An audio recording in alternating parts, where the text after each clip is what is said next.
Hello everyone. Here we are on a Wednesday afternoon, the 9th of October 2019.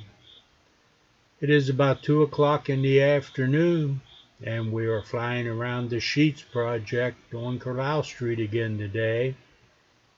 Nice bright sunny day today, a little breezy, not bad but a little breezy. Temperatures in the mid 60s. Really beautiful day outside today. Take notice, they're putting the blue pipe in, or whatever that is they're putting in from the gas tanks over to the gas pumps. They're going down the line. They're down to about the third pump there with it now.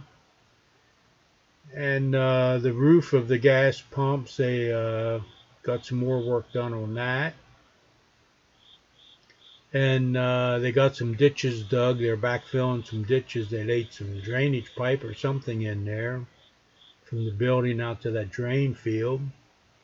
So they've been pretty busy. A lot of activity going on. So have a good day. I'll put the down the comment section. I'll put a link to get back to yesterday's video. So have a good day, everyone. We'll catch you later. Goodbye.